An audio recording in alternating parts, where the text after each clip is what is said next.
குறித்தது. விதைக்கிற விதை வந்து தேவனுடைய வசனம் என்ன அப்படியே சொல்லியிருக்குது. இயேசுவே சொல்கிறார் இது தேவனுடைய வசனம்னு. அது மட்டும் இல்லை, இது எங்கே விதைக்கப்படுகிறது? இந்த விதைக்கப்படுகிற இடம் வந்து இருதயம், மனுஷருடைய இருதயம். இந்த இருதயத்தை 4 விதமான இருதயமாக அவர் வர்ணிக்கிறார். இங்கே 4 விதமான நிலம்னு சொல்கிறார். ஒன்று வந்து வழியருகேன்ற நிலம். 2வது வகையான நிலம் வந்து கற்பாறையான நிலம். சொன்னேன் இல்லையா, லேசாக மண் இருக்குது, மேலே அடியிலான பாறை இருக்குது. இந்த பாறை இருக்கிறது தெரியாமல் அதில் விதைச்சா குயிக்காக வளர ஆரம்பிக்குது. ஆனால் எவ்வளோ குயிக்காக வளர்ந்ததோ அதுக்கு அவ்வளோ குயிக்காக ஒன்றும் இல்லாமல் போயிடுது. ஏன்னா ஆழமாக வேர் இல்லை, அங்கே ஈரம் இல்லை, அங்கே பல பிரச்சனை, அங்கே வேர் இல்லை, இப்படிலாம் பல பிரச்சனைகள் சொல்லப்படுது. இந்த டீட்டெயிலாம் ரொம்ப முக்கியம் இந்த பேரபிளில், இந்த ஊமையில். இந்த கற்பாறையான நிலத்தை இன்னும் கொஞ்சம் பார்ப்போம். இந்த கற்பாறையான நிலம் ஏன் அதில் விளையிறதில்லைன்ற பல காரணங்கள். இந்த 3 விதமான நிலத்தில் ஒன்றுமே விளையிறதில்லை. இந்த நல்ல நிலத்தில் மட்டும் 100, 60, 30ன்னு பலன் கொடுக்குது. மற்ற 3 ஃபெயிலியரு. ஏன் ஃபெயிலியர்ன்றதுக்கு பல காரணங்கள் சொல்லப்பட்டிருக்கிறது. பல காரணங்கள் சொல்லப்பட்டிருக்கு. இந்த 2வது நிலத்தை குறித்து என்ன சொல்லியிருக்குது? காரணம் சொல்லப்பட்ட என்ன சொல்லியிருக்குது? 3 சுவிசேஷத்தை வார்த்தை பார்த்தீங்கன்னா ஒன்றில் இல்லாதது இன்னொன்றில் இருக்குது. அந்த மாதிரி இருக்குது.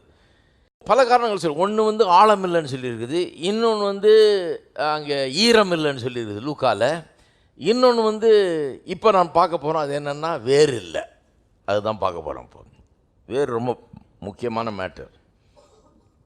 வேர் இல்லைன்னு சொல்லியிருக்குது. ஏன் பலன் இல்லை? ஏன்னா ஆழமாக வேர் போகவில்லை, வேர் இல்லாததுனால அப்படின்னு க்ளீனாக சொல்லியிருக்குது. அதை பாருங்கள், 13ஆம் அதிகாரத்தில் 5ஆம் வசனத்தில் பாருங்கள். சில விதை அதிக மண் இல்லாத கற்பாறை இடங்களில் விழுந்தது. மண் ஆழமாக இராதனால சீக்கிரம் முளைத்தது. வெயில் ஏறின போதோ தீந்து போய் வேர் இல்லாமையால் உலர்ந்து போயிட்டு. என்ன பிரச்சனையா? பல பிரச்சனை சொல்லுது, ஆனால் வேறு இல்லாமன்னு ஒரு பிரச்சனை. அதை தான் இன்றைக்கி பார்க்க போகிறோம். அதனுடைய விளக்கத்தை பின்னால் சொல்கிறார் இல்லையா, அதை பாருங்கள். 20ஆம் வசனம். கற்பாறை இடங்களில் விதைக்கப்பட்டவன், அதனுடைய விளக்கம் அது. வசனத்தை கேட்டு உடனே அதை சந்தோஷத்தோடு ஏற்றுக்கொள்ளுகிறவன், ஆகிலும் தனக்குள்ளே வேறு இல்லாதவனாய் கொஞ்ச காலம் மாத்திரம் நிலைத்திருப்பான். வசனத்தின் நிமித்தமும் உபத்திரம் துன்பம் உண்டான உடனே இடரல் அடைவான். நல்லா கவனிங்க, தனக்குள்ளே வேறு இல்லாதவனாய்.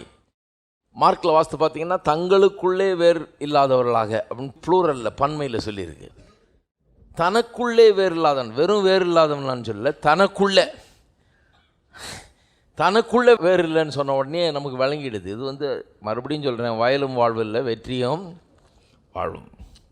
அப்போ ஆளை பற்றி தான் இங்கே விவரம், விவசாயத்தை பற்றி இல்லை.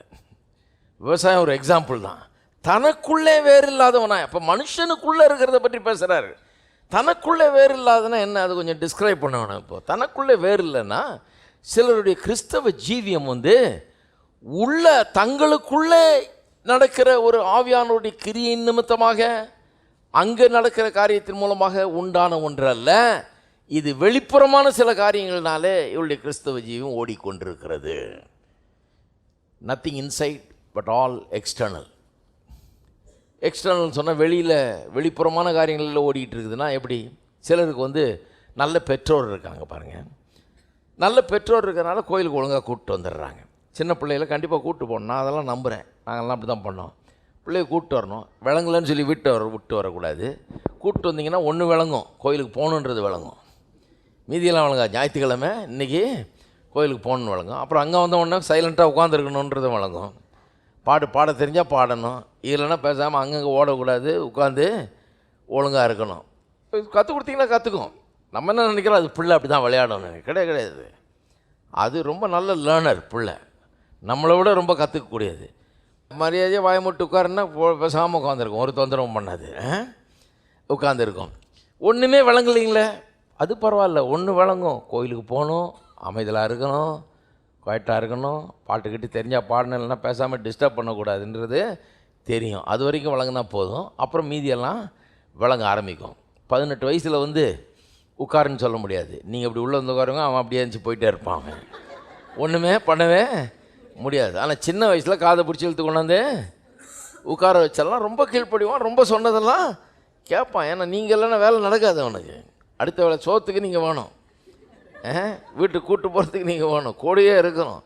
அதுதான் பெஸ்ட்டு. பாருங்கள், கூட்டிகிட்டே வந்துடணும், கூட்டிகிட்டே வந்து அவனை கரெக்டாக கொண்டு போகணும். பாருங்கள், பெற்றோர் கூப்பிட்டு போகிறது ஒரு காலகட்டத்தில் நல்லது, சின்ன வயசில் அதை பண்ணணும். ஆனால் இன்னொரு காலகட்டம் வரணும், அதில் நமக்குள்ளேயே வேறு உண்டாகணும், நமக்குள்ளேயே ஒரு பெரிய ஒரு மாற்றம் உண்டாகி அதன் விளைவாக நம்ம போகணும். இல்லைன்னா அது உண்மையான கிறிஸ்தவமே கிடையாது. அதனால் எந்த பலனும் உண்டாக போகிறதே கிடையாது. இன்னொரு எக்ஸாம்பிள் சொல்கிறேன். எப்படி சிலர் அவங்களுக்கு கிறிஸ்தவ வாழ்க்கையே வெளிப்புறமான சில காரியங்களை சார்ந்தே இருக்குது ஒழிய உள்ளே நடக்கிற கிரியையினால் இல்லைங்கிறத காமிக்கிறேன். வேறு இல்லைங்கிறது, உள்ளே வேறு இல்லைன்னா என்னென்னு எக்ஸ்பிளைன் பண்ணிகிட்ருக்கேன். இன்னும் சிலர் இருக்கிறாங்க, அவருடைய வாழ்க்கை கிறிஸ்தவ வாழ்க்கை எப்படின்னா, அவங்களுக்கு ஒரு நல்ல சுற்றுப்புற சூழல் உண்டாக இருக்குது, அதை வச்சு தான் அவங்களுடைய கிறிஸ்தவ வாழ்க்கையே இருக்குது. பாருங்கள், ஒரு ஊருக்கு போகிறோம், அங்கே ஒரு வீட்டில் தங்குறோம், சொந்தக்காரங்க வீடோ இல்லை தெரிஞ்சவங்க வீடோ ஏதோ, அவங்க நல்ல பீப்புளாக இருக்காங்கன்னு வைங்க. அவங்க கெட்ட பழக்கங்கள்லாம் கிடையாது, அவங்க குடிக்கிறது கிடையாது, சீரடி குடிக்கிறது கிடையாது, அவங்க போய் சினிமா பார்க்குறது கிடையாது, அவங்க இது கெட்ட காரியம்லாம் பண்ணுறது கிடையாது. அப்படின்ன உடனே அவங்க வீட்டில் தங்கியிருக்கிறோம். நம்மளும் என்ன பண்ணுறோம், இங்கே வாழை சுருட்டிட்டு குறைட்டா இருப்போம். ஏன்னா பெற்றோர் எதுக்கு கொண்டு போய் விட்டாங்க, அதுக்கு தான் அங்கே கொண்டு போட்டிருக்காங்க. ஒரு பையன் இன்ஜினியரிங் காலேஜ் கொண்டு போய் பெற்றோர் சேர்த்தாங்க பாருங்கள். அவன் சொல்கிறான், எங்கள் அப்பா நல்லா ஐடியா பண்ணி சதி பண்ணி கொண்டு போய் சேர்த்து விட்டாராங்க. ஏன் பண்ண, இந்த மாதிரி அங்கே போனால் குளிச்சியான்னு கூட செக் பண்ணுறாங்க, பல்லு விளக்குனியா குளிச்சியா இதெல்லாம் கூட செக் பண்ணுறாங்க, இதுக்கெல்லாம் கூட ஃபைன் உண்டு, ஒன்றும் வாலாட்ட முடியாது, பின்னிடுவாங்க, அங்கே நடக்காது, ரொம்ப ஸ்ட்ரிக்ட்டு, அது தெரிஞ்சு தான் போய் சேர்த்து விட்டார் எங்கள் அப்பாங்க. அது மாதிரி நிறைய பெற்றோர் போய் ஒரு நல்ல சூழலில் வச்சிடுறாங்க. நல்லது தான், அதுவும் சில நேரங்களில் தேவைப்படுது. கெட்ட சூழ்நிலையாக இல்லாமல் பார்த்துக்கிறது நல்லது தான். ஆனால் எல்லா நேரமும் அப்படி பார்த்துக்க முடியுமா? முடியாது. ஆனால் கிறிஸ்தவ வித்தியாசமாக இருக்கணும் இல்லையா? வெறும் நல்ல சூழலில் மட்டும்தான் நம்ம கிறிஸ்தவனாக இருக்கணுமா? கெட்ட சூழலில் போனால் எப்படி ஆகும்? கெட்ட ஒரு சூழ்நிலையில் கொண்டு போய் அவங்கள விடுறாங்கன்னு வைங்க, அங்கே நீங்களும் அவங்கள மாதிரியே மாறிடுவீங்களா? ஏன்னா சூழ்நிலை அப்படி பிரதர், அங்கே எல்லாம் ஒரு மாதிரி இருந்தாங்க பாருங்கள், அதனால நம்மளும் இப்படி ஆகிட்டோம்னா அப்போ உண்மையான கிறிஸ்தவம் இல்லைன்னு அர்த்தம், வேறு இல்லைன்னு அர்த்தம். அதுக்கு தான் வேறு இல்லைன்றாங்க. உண்மையான கிறிஸ்தவனாக இருந்தால் அந்த கெட்ட சூழலில் ஒரு பெரிய இது இல்லைன்னா கூட இவன் போய் அதை நல்ல இதாக மாற்ற முயற்சிப்பான். அதுதாங்க, இவனால் அங்கே ஒரு பெரிய மாற்றம் அங்கே ஏற்படும். இதெல்லாம் ரொம்ப முக்கியம் பாருங்கள்.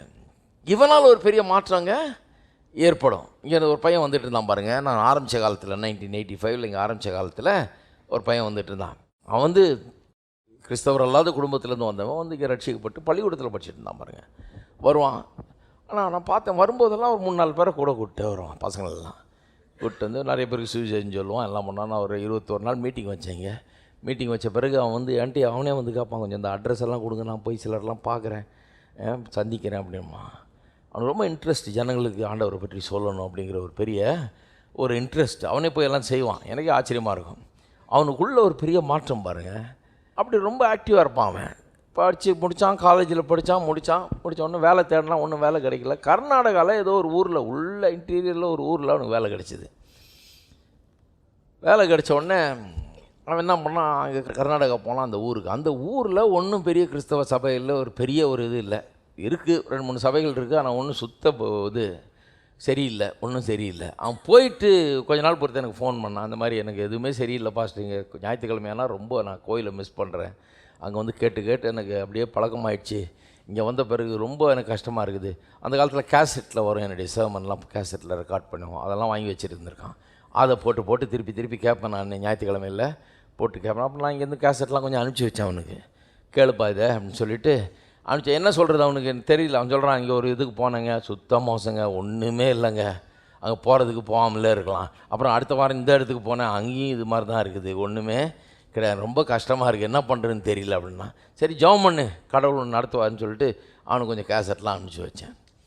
இன்னும் கொஞ்ச நாள் பொறுத்து ஃபோன் பண்ணான், பாஸ்டர் இங்கே ஒன்றுமே கிடையாது இன்னும், அதனால் நான் என்ன பண்ணேன், வார நாட்களில் ஒரு சின்ன ப்ரேயர் மீட்டிங் மாதிரி வச்சு நீங்கள் சொன்ன போதனையெல்லாம் இங்கே கொடுக்க ஆரம்பிச்சிட்டேன். நான் ஒரு 15-20 பேர் வர்றாங்க அப்படின்னா, ஒரு 15-20 பேர் கூடி வர்றாங்க, ரொம்ப ஆர்வமாக வர்றாங்க. இப்போ நான் நீங்கள் சொன்னதை அப்படியே எடுத்து அவங்களுக்கு சொல்லிகிட்டு இருக்கிறேன் நாக்கம் அப்படின்னா. சரி ரொம்ப சந்தோஷம்ப்பா, சரி நீ பண்ணு, பாருங்கள் எப்படி வேலை செய்யணும். அவங்களால இவன் கெட்டு போகல, இவங்களால் அவங்க உருப்படுறாங்க. ஏன்னா இவனுக்குள்ளே வேறு இருக்குது, அதான் சொல்ல வர்றேன். இது வேறுள்ள கிறிஸ்தவனுவன், வேறு இல்லாதவன் இல்லை. நல்ல சூழ்நிலையில் போட்டால் நல்ல கிறிஸ்தவ ஜீவியம் வாழக்கூடியவன். ஆனால் எங்கேயா தூரமாக கொண்டு போயிட்டா, கெட்டகுமாரன் தூர தேசத்துக்கு போனான் பாருங்கள், அங்கே போனோன்னா தாய் தப்பையும் எல்லாம் தூரமாக இருக்கிறாங்க, யாரும் கண் பார்வைக்கு தூரமாக போயிட்டா அங்கே ஒரு ஆட்டம் போடலான்ற டைப்பு கிடையாது. இவனுக்குள்ளே வேறு இருக்குது பாருங்கள், இவனுக்குள்ளே உண்மையாகவே ஒரு பெரிய மாற்றம் இருக்குது. அப்போ 15-20 பேரை வச்சு மீட்டிங் நடத்த ஆரம்பித்தான். வீட்டில் வார நாட்களில் சாயங்காலங்களில் ஒரு ப்ரேயர் மீட்டிங் மாதிரி வச்சுருந்துருக்கிறான். அது வளர்ந்து அது ஒரு 50-60 பேர் வர ஆரம்பிச்சிட்டான். கொஞ்ச நாள் பொறுத்து ஃபோன் பண்ணுறாங்க, 50-60 பேர் வராங்க. இப்போது நல்லா நடத்திக்கிட்டு இருக்கிறேன், இடமே இல்லை, அந்த மாதிரி கூட்டம் வருது. ஏன்னா அங்கே ஒன்றும் கிடையாது பாருங்கள். இவன் கொஞ்சம் பிரசங்கம் பண்ணோடனே எல்லாம் அங்கே தேட்டு வர்றான். சின்ன பையன், அப்போ தான் காலேஜ் முடித்து போயிருக்கிறான், கல்யாணம் கூட ஆகலை. அதுக்கப்புறம் ஃபோன் பண்ணுறான், எல்லோரும் சொல்கிறாங்க சர்ச்சே ஆரம்பித்து நீ பிரசங்கம் பண்ணையா, நல்லா தானே பண்ணுற, நீயே நடத்தலாமே. அவனுக்கு என்னென்ன, அவனுக்கு இப்போ ஒரு பிரசங்கியார் குடும்பத்தில் பிறக்கல, அவனுக்கு அந்த மாதிரி பேக்ரவுண்ட் கிடையாது, ஒன்றும் கிடையாது பாருங்கள். அவன்கிட்ட யாரோ சொல்லியிருக்காங்க, நீ நல்லா நடத்தலாமே, நீ ஏன் நடத்தக்கூடாது அப்படின்னு சொல்லி கேட்ட உடனே நடத்த ஆரம்பிச்சிருக்கான் பாருங்கள். நடத்தி கடைசியில் அங்கேயே ஒரு பொண்ணை கல்யாணம் பண்ணி இப்போ அங்கேயே நல்லா செட்டில்டாக இருக்கிறான். ஊழியர் கூட்டம்லாம் வச்சா நான் போய் பிரசங்கம் பண்ணியிருக்கானுங்க. அங்கே அந்த ஸ்டேட்லேயே எல்லாருக்கும் தெரியுது, அவனை பல இடங்களில் போய் மீட்டிங் வைக்கிறான். அந்த ஊரில் ஒரு பெரிய இம்பேக்ட்டு. போனால் ஏராளமான வாலிபர்கள், நிறைய கல்லூரிகள் இருக்குது அந்த ஊரில். அந்த ஏராளமான வாலிபர்கள் இவன் மீட்டிங்க்கு வந்து ஃபாலோ பண்ணுறாங்க. அவ்வளோ எந்தூசியாஸ்டிக்காக இருக்கிறாங்க. எல்லோரும் வந்து வாலண்டியர்ஸாக ஒர்க் பண்ணாங்க. 20-30 பேர் பாருங்கள் லைனில் நிற்கிறாங்க வந்து க்ளீனாக என்ன வேலை வேணால் செய்கிறேன்னு. அந்த அளவுக்கு வச்சுருக்கான் ஆளுங்களை. எனக்கே ரொம்ப ஆச்சரியமாக இருந்துச்சு. எந்த பைபிள் காலேஜ்லேயும் படித்தது கிடையாது, எங்கேயும் போனது கிடையாது, ஒன்றும் பண்ணது கிடையாது. ஆனால் அவனை வச்ச சூழலில், அந்த சூழ்நிலையில் ஒருத்தன் உருப்படாமல் போயிருக்கலாம். உள்ளே வேறு இல்லைன்னா என்ன ஆயிருப்பான் அவன். அவங்களோட சேர்ந்து ஐயோ கொட்டு கடைசியில் அங்கே அனுப்பிச்சோமே, அங்கே அனுப்பிச்சா கடைசியில் இப்படி போயிட்டான் அப்படின்னு சொல்லி அழுதுட்டு இருக்க வேண்டியது தான். இவன் அப்படி கிடையாது. நீங்கள் எங்கே அனுப்பிச்சாலும் அங்கே சுவிசேஷம் பிரசங்கம் பண்ணிட்டுருப்பான். இவன் அவங்களோட சேர்ந்து காட்டான் ஆகிட மாட்டான். இவன் அங்கே போய் சுவிசேஷத்தை சொல்லி நல்ல ஒரு தாக்கத்தை ஏற்படுத்தக்கூடிய ஒருவன். அதை தான் சொல்ல வரேன். அப்போ கிறிஸ்தவ ஜீவியம் நிறைய பேருக்கு மேலோட்டமாக ஏதோ நல்ல சூழலில் இருக்கிறதுனால கிறிஸ்தவ ஜீவியம் வாழ்கிறாங்களோ ஒழிய இவங்களுக்கு உள்ளேருந்து அது வந்ததில்லை. கிறிஸ்தவத்தில் எல்லாமே பாருங்கள், நமக்கு உள்ள சில காரியங்கள் வேரூன்றி அதன் மூலமாக விளைகிறது தான் கிறிஸ்தவ வாழ்க்கை. கிறிஸ்தவ வாழ்க்கைங்கிறது கிறிஸ்மஸ் ட்ரீ மாதிரி இல்லை. ஒரு ட்ரீயை விலை கொடுத்து வாங்கிட்டு வர்றது, அப்புறம் மூர் மார்க்கெட்டில் போய் நிறைய தொங்க விடுறதுக்கு எல்லாத்தையும் விலை கொடுத்து வாங்கிட்டு வர்றது, அப்புறம் எல்லாத்தையும் தொங்க விட்டுட்டு பாரு என் ட்ரீயை அப்படின்னா எல்லாம் ஆஹா என்ன அழகான ட்ரீன்னுவாங்க. அது வந்து சும்மா ட்ரீ அது. ஆனால் உண்மையான ட்ரீ எப்படி, மரம் எப்படி விதைச்சி அது வேரூன்றி அந்த வேறு ஆழமாக போய் படர்ந்து பெருகி மரம் மேலே கிளம்பி வந்து அதில் இலைகள் உண்டாகி கிளைகள் உண்டாகி அப்புறம் கனிகள் உண்டாகி இதுதான் உண்மையான மரம். நிறைய பேருக்கு கிறிஸ்தவ வாழ்க்கைங்கிறது அப்படி வரல பாருங்கள். கிறிஸ்மஸ் ட்ரீ மாதிரி வந்துடுச்சு. போனாங்க, இந்த கோயிலில் எப்படிங்க இப்படி தலை வரணுமா, சரி அப்படி வாரிக்கிறேன், இப்படி சட்டை போடணுமா அப்படி போட்டுக்கிறேன், இப்படி இருக்கணுமா அப்படி இதுதான் கிறிஸ்தவ வாழ்க்கை. கிறிஸ்தவ வாழ்க்கைன்றது மேலோட்டமான ஒன்று கிடையாது. கிறிஸ்தவ வாழ்க்கை இருதயத்தில் ஆரம்பித்து வெளியே வரக்கூடிய ஒரு அற்புதமான ஒரு காரியம் பாருங்கள். அப்படி ஆரம்பிச்சிருச்சுன்னா அந்த கிறிஸ்தவனை அசைக்கவே முடியாது, நீங்கள் அப்படிப்பட்டவனை மாற்றவே முடியாது நீங்கள். ஏனென்று சொன்னால் அவன் வந்து வேரூன்றி விட்டான். இருக்கீங்களா? இன்னும் சிலருக்கு கிறிஸ்தவம்னா ஒரு உற்சாகமான எழுச்சி மிக்க ஒரு சரௌண்டிங்கில் இருக்கணும் அவங்க. அப்போ தான் அவங்க நல்லா கிறிஸ்தவ வாழ்க்கை வாழ முடியும். எழுச்சி மிக்க ஒரு சரௌண்டிங் இல்லைன்னா அவங்க அப்படியே தோஞ்சு போயிடுவாங்க. இவங்களுக்கு எப்போவுமே ஹாட்டாக இருக்கணும். போனோம் யாராவது ட்ரம் அடிச்சு கிட்டார் வாஸ்து ஓன்னு அடிச்சுக்கிட்டே இருந்தாலும் அவங்களுக்கு ஹல்லேலூயா ஹல்லேலூயான்னு இருப்பாங்க. இல்லைன்னா புதுசுன்னு குளிர்ந்து போயிடுவாங்க. ஏன்னா அந்த ட்ரம்மு மிஸ்ஸிங்கு. நாங்கள் வளர்ந்து வந்த காலத்தில் நாங்கள் நினச்சோம் ஆவியானவர் இறங்கும் போது முதல்ல ட்ரம்மில் இறங்கி அப்புறம் அப்படியே கீபோர்டுக்கு வந்து அப்புறம் கிட்டாரில் வந்து அப்புறம் தான் ஜனங்க மேலே வர்றாருன்னு நினச்சோம் நாங்கள். ஏன்னா பார்க்கும்போது அப்படி தான் தெரிஞ்சுது, பார்க்கும்போது அப்படி தான் தெரியுது. அந்த ட்ரம்மர் வரலனாலே போச்சு, ஆவியானவர் ஆப்சென்ட்ற மாதிரி. ஆவியானவர் எப்படி வர முடியும், ட்ரம் அடிக்க ஆள் வரலையே அப்படின்னு. அப்போ இந்த உற்சாகத்தில் தான் ஓடுது ஒழிய இந்த உற்சாகம் இல்லைன்னா இவங்க தோஞ்சு போயிடுவாங்க, ஒன்றும் இல்லாமல் போயிடுவாங்க. இவங்க ஆவிக்குரிய ஜீவியமே நடைபெறாது. அப்போ பாருங்கள், இது வந்து ஒரு உற்சாகத்தின் அடிப்படையில் வாழ்கிற வாழ்க்கை இல்லை. எல்லா விதமான சூழ்நிலையிலும், கஷ்டமான சூழ்நிலையிலும், பிற்போக்கான சூழ்நிலையிலும், எதிர்மறையான சூழ்நிலையிலும் கூட, கான்ட்ரரி சர்க்கம்ஸ்டான்சஸில் கூட, டிஃபிகல்ட் சர்க்கம்ஸ்டான்சஸில் கூட, கஷ்டமான சூழ்நிலையில் கூட வாழுகிற ஒரு வாழ்க்கை கிறிஸ்தவ வாழ்க்கை. சும்மா நல்லா இருக்கும்போது உற்சாகமாக போயிட்டு இருக்கும்போது யாராவது நல்ல பாட்டு பாடி நம்மளை உற்சாகப்படுத்திக்கிட்டே இருக்கும்போது வாழ்கிற கிறிஸ்தவ வாழ்க்கை இல்லை இது. மற்ற நேரத்தில் வாழ முடியலன்னா அதில் ஏதோ பிரச்சனை இருக்குதுன்னு அர்த்தம், வேறு இல்லைன்னு அர்த்தம். வேறு இருந்தால் எந்த கஷ்டமான சூழ்நிலையில் கூட அந்த கிறிஸ்தவ வாழ்க்கையை வாழ முடியும். ஒருத்தர் சொல்கிறார் என்கிட்ட, எனக்கு பிரதர் ஒரு கிறிஸ்டியன் ஆர்கனைசேஷனில் கிடச்சிதுன்னா நல்லாயிருக்கும் வேலை, ஏன்னா அங்கே பிரச்சனை இல்லாமல் இருக்கும். நான் சொன்னேன், அது ரொம்ப பிரச்சனையாக இருக்குங்கப்பா, நீ எங்கேயாவது வேலை செஞ்சினா கூட அவ்வளோ பிரச்சனை இருக்காது. இந்த கிறிஸ்டியன் ஆர்கனைசேஷன் போனால் இருக்கிற பிரச்சனையை விட தலைவலி அதிகமாக இருக்குமே உனக்கு என்ன. அவன் எதிர்பார்க்கல அதை பாருங்கள். அதுவும் இல்லாமல் நீயே நிறைய தலைவலி கொடுப்ப, ஏன்னா நீ சரியான ஆள் இல்லை. என்றைக்கு எப்படி சொன்னியோ, நான் ஒரு கிறிஸ்டியன் ஆர்கனைசேஷனில் வேலை செய்ய விரும்புகிறேன், ஏன்னா எனக்கு இந்த கிறிஸ்டியன் மினிஸ்ட்ரியில் ஒரு ஈடுபாடு இருக்குது, இதை நான் விரும்புகிறேன், இது எனக்கு வாஞ்சையாக இருக்குது அப்படின்னு சொன்னால் பரவாயில்ல. உன் வசதிக்காக பிரச்சனையே இல்லாமல் இருக்கலாம், அங்கே எல்லாம் பெரிய பரிசுத்தவான்கள் தான் இருப்பாங்க, நீட்டாக வேலைக்கு போய்ட்டு நீட்டாக வரலாம், யாரும் பிரச்சனை கொடுக்க மாட்டாங்க. அங்கே போட்டு உங்களை ஆட்டில் நீங்கள் ஒன்றும் இல்லாமல் ஆகிடுவீங்க. அந்த மாதிரி ஆர்கனைசேஷன்லாம் இருக்குது. அப்போ அவங்க என்ன சொல்கிறாங்க, சூழல் நல்லா இருந்தால் எனக்கு ரொம்ப நல்லா இருக்கும், நான் அப்படியே கிறிஸ்தவ வாழ்க்கையை நல்லா வாழ்ந்துட்டு போயிடுவேன் இல்லையா அப்படின்னு. இல்லை, சூழல் நல்லா இருக்காது. உலகம் முழுக்க சூழல் நல்லா தான் இருக்காது, கெட்ட சூழல் தான் இருக்குது. நீங்கள் ஒரு தெருவில் வாழ்ந்தீங்கன்னா அங்கே பிரச்சனை இருக்குது, ஒரு ஊரில் இருந்தீங்கன்னா அங்கே பிரச்சனை இருக்குது, ஒரு நாட்டில் இருந்தீங்கன்னா அங்கே பிரச்சனை இருக்குது, ஒரு வேலைக்கு போனீங்கன்னா அங்கே பிரச்சனை இருக்குது. எந்த சூழல் கேட்குறீங்க நீங்கள்? எல்லா இடத்துலையும் ஆமே நாள் இல்லையா நேரம் சத்தம் போட்டுருந்தா நீங்கள் பெரிய கிறிஸ்தவ வாழ்க்கை வாழ்ந்துருவீங்களா? கிடையாதுங்க. எங்கே போனாலும் ஏதாவது பிரச்சனையை சந்திக்க வேண்டியது தான் இருக்குது. அதன் மத்தியில் கிறிஸ்தவனாக இருக்கவன் தான் உண்மையான கிறிஸ்தவன். உண்மையாக வேறு உள்ளே இருந்துச்சுன்னா பாருங்கள், மேப்போச்சா கிறிஸ்தவர்களாக இருக்கிறவர்களுக்கு முடியாது. அது ஏதோ பெற்றோர் போனதுனால கோயிலுக்கு போயிட்டு ஏதோ ஒரு நல்ல சூழல் இருக்கிறதுனால பரிசுத்தமாக வாழ்கிறேன் அப்படின்ற ஆளுகளுக்கு அது ரொம்ப அவசியமாக இருக்குது. ஏன்னா அது இல்லைன்னா அவங்களால முடியாது. உண்மையாகவே வேரூன்றி இருக்கிறவன், வேறு உள்ளவனுக்கு அவனை எந்த சூழலில் போடுங்க, ஒரு சபையே இல்லை, ஒரு விசுவாசியும் இல்லை, இயேசுவின் நாமத்தை சொல்கிறது கூட ஒரு ஆள் இல்லாத ஊரில் கொண்டு போய் போடுங்க, இவனால் அங்கே இருக்கிற 10 பேர் சொல்லிகிட்டு இருப்பான். அந்த மாதிரி மாற்றிடுவான் இவன். இவன் அவங்கள போல் மாற மாட்டான். இருக்கிறீங்களா? வேறு இல்லாததுனால் அப்படின்னா என்ன அப்படின்னு தான் சொல்லிட்டுருக்கோம். வேறு இல்லைன்னா என்ன அர்த்தம்ன்றது சொல்லிட்டுருக்கோம்.